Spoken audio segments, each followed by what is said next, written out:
സുഹൃത്തുക്കളെ, ഞാനിപ്പോൾ ഉള്ളത് ചെന്നൈ എയർപോർട്ടിൻ്റെ അടുത്തുള്ള മെട്രോ ആണ്. ചെന്നൈ സെൻട്രൽ റെയിൽവേ സ്റ്റേഷൻ്റെ പുറത്ത് തന്നെ മെട്രോ കയറിയിട്ട് ഞാനിതിപ്പോൾ എയർപോർട്ടിൻ്റെ അടുത്ത് ഉള്ള മെട്രോയിലെത്തി. ഞാനിപ്പോൾ മെട്രോയിൽ നിന്ന് ഇറങ്ങി ഇങ്ങനെ ഇതിൻ്റെ ഉള്ളിൽ കൂടി തന്നെ ഇങ്ങനെ നടക്കുകയാണ്. നമ്മൾ ഏകദേശം മെട്രോന്ന് ഏകദേശം ഒരു 10-15 മിനിറ്റ് കൊണ്ട് നമുക്ക് എയർപോർട്ടിലേക്ക് എത്താൻ വേണ്ടി പറ്റും. രണ്ട് സൈഡ് ഇങ്ങനെ മറിച്ച് കിടക്കുന്ന ഈ ഒരു ഇതുവഴിയാണ് ഇപ്പം നമ്മൾ നടക്കുന്നത്. ഞാനിപ്പോൾ 2-3 മിനിറ്റായി നടന്നു. ആ നടക്കുന്ന വഴിയുള്ള കാഴ്ചകളാണ് ഞാനിപ്പോൾ ഏവർക്കും ഷെയർ ചെയ്യുന്നത്. ഇവിടുന്ന് ഇൻഡിഗോ മറ്റ് ഫ്ലൈറ്റൊക്കെ റൈറ്റിലേക്കും നമ്മുടെ എയർ ഇന്ത്യ ലെഫ്റ്റിലേക്കുമാണ് ഉള്ളത്. അപ്പം ഞാനിപ്പം ബുക്ക് ചെയ്തത് എയർ ഇന്ത്യ ആയതുകൊണ്ട് ഞാനിപ്പം അടുത്തോട്ടേക്കാണ് നടക്കുന്നത്. എനിക്കൊന്ന് ഏകദേശം ഒരു 5 മിനിറ്റ് കൂടി വന്നാൽ 10 മിനിറ്റ് കൊണ്ട് മെട്രോന്ന് നമ്മൾക്ക് ഇവിടെ എയർപോർട്ടിലേക്ക് നമുക്ക് എത്താൻ വേണ്ടി പറ്റും. സുഹൃത്തുക്കളെ, നമ്മൾ കണ്ണൂർ, കാസർഗോഡ്, കോഴിക്കോട് ജില്ലക്കാർക്ക് എനിക്കൊന്ന് ഏറ്റവും നല്ല എയർപോർട്ട് ചെന്നൈ അല്ലെങ്കിൽ ബാംഗ്ലൂരാണ്. ഞാൻ കൂടുതലും മുന്നേ ബാംഗ്ലൂരായിരുന്നു ആശ്രയിച്ചത്. അതായത് നമ്മൾ അരുണാചൽ, മേഘാലയ, നോർത്ത് ഈസ്റ്റ് യാത്രക്ക് പോകാൻ വേണ്ടിയിട്ട് നമ്മൾക്ക് പോകേണ്ട എയർപോർട്ടാണ് ഗുവാഹത്തി. കൂടാതെ സിക്കിം, ഭൂട്ടാൻ ഏരിയയിലേക്ക് പോകാൻ വേണ്ടിയിട്ട് നമുക്ക് ബാഗ്ദ്വാര. അപ്പം മുന്നേ ഞാൻ സ്ഥിരമായിട്ട് പോയിക്കൊണ്ടിരിക്കുന്നത് ബാംഗ്ലൂരേക്ക്. കണ്ണൂരിൽ നിന്ന് രാത്രി ബസ് കയറും. രാവിലെ 4:30-5 മണിക്കുള്ളിൽ ബാംഗ്ലൂരെത്തും. ബാംഗ്ലൂരിൽ നിന്ന് 5 മണി തൊട്ടിട്ട് സാറ്റലൈറ്റിൽ നിന്ന് എയർപോർട്ടിലേക്ക് ബസ്സുണ്ട്. 260 റുപ്യാണ് ബസ്സിന്. ഒരു 1 അവർ കൊണ്ട് എന്താവും ബാംഗ്ലൂർ എയർപോർട്ടിലെത്തും.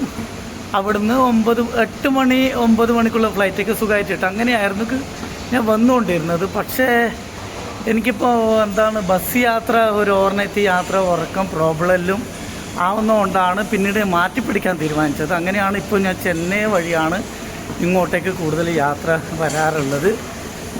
ചെന്നൈ, അതായത് നമ്മൾ കണ്ണൂരിൽ നിന്ന് വൈകുന്നേരം 7 മണിക്കുള്ള ഒരു ട്രെയിൻ കയറി കഴിഞ്ഞാൽ രാവിലെ 8 മണിയാകുമ്പോഴത്തേക്ക് ചെന്നൈയിലെത്തും.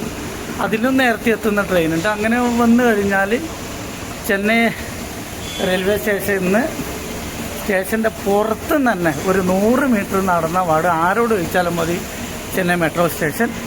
മെട്രോ കിട്ടും. മെട്രോ ഒന്ന് 40 രൂപയാണ്. എയർപോർട്ട് മെട്രോ ഉണ്ട്, 40 രൂപയാണ്. ഏകദേശം 45 മിനിറ്റ് എടുക്കും. അങ്ങനെ 45 മിനിറ്റ് കൊണ്ട്, അതായത് 8 മണിക്ക് നമ്മൾ ചെന്നൈ റെയിൽവേ സ്റ്റേഷനിൽ എത്തിക്കഴിഞ്ഞാൽ 9 മണിക്ക് തന്നെ നമുക്ക് എന്ത് ചെയ്യാൻ പറ്റും, എയർപോർട്ടിലെത്താൻ പറ്റും. അപ്പോൾ മെട്രോ ഇറങ്ങി നമ്മളൊരു 10 മിനിറ്റ് കൊണ്ട് നമുക്ക് എയർപോർട്ടിൻ്റെ ഉള്ളിലേക്ക്, എയർപോർട്ടിൻ്റെ ഉള്ളിലേക്ക് നമുക്ക് കയറാൻ പറ്റും. കൂടാതെ ചെന്നൈ എയർപോർട്ട് വഴി ലേഓവറിൽ ഫ്ലൈറ്റിന് ആരെങ്കിലും വരികയാണെങ്കിൽ എയർപോർട്ടിൽ നിന്ന് സുഖമായിട്ട് പുറത്തിറങ്ങിയിട്ട് നമുക്ക് നല്ല ഭക്ഷണം കഴിക്കാൻ പറ്റും. എയർപോർട്ടിൽ നിന്ന് പുറത്തിറങ്ങി മെട്രോ ചോദിക്കുക. മെട്രോൻ്റെ തൊട്ട് താഴെയായിട്ട് ഒരു അടിപൊളി ഹോട്ടലുണ്ട്. അതിൻ്റെ ഒരു ചെറിയൊരു വീഡിയോ ഞാൻ വരുമ്പോൾ എടുത്ത് ഞാൻ ഒന്ന് ഷെയർ ചെയ്യാം. അത് പിന്നീട് മറന്നുപോയി സത്യം പറഞ്ഞാൽ. ഞാനിപ്പോൾ എയർപോർട്ടിൻ്റെ ഉള്ളിലെത്തി.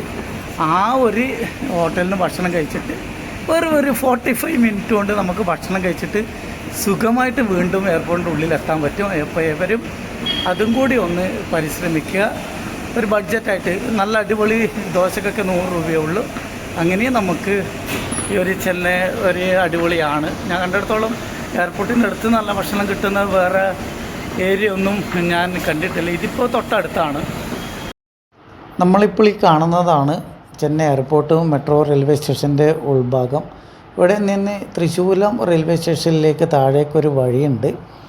ഈ വഴിയിലേക്ക് താഴേക്ക് നമ്മൾ ഇറങ്ങിക്കഴിഞ്ഞാൽ നമുക്ക് ഒരു 4-5 കടകൾ കാണാൻ പറ്റും. ഇവിടെ വെജും നോൺ വെജും പിന്നെ ഫ്രൂട്ട്സ് കട, ചായക്കട എല്ലാം നമുക്ക് കാണാൻ പറ്റും. ഞാൻ നേരത്തെ പറഞ്ഞ ഹോട്ടൽ ഇതാണ്, ആനന്ദ് ഭവൻ. ഇവിടുത്തെ ഫുഡ് നല്ല ഫുഡാണ്, നല്ല അടിപൊളി വെജിറ്റേറിയൻ ഫുഡാണ്.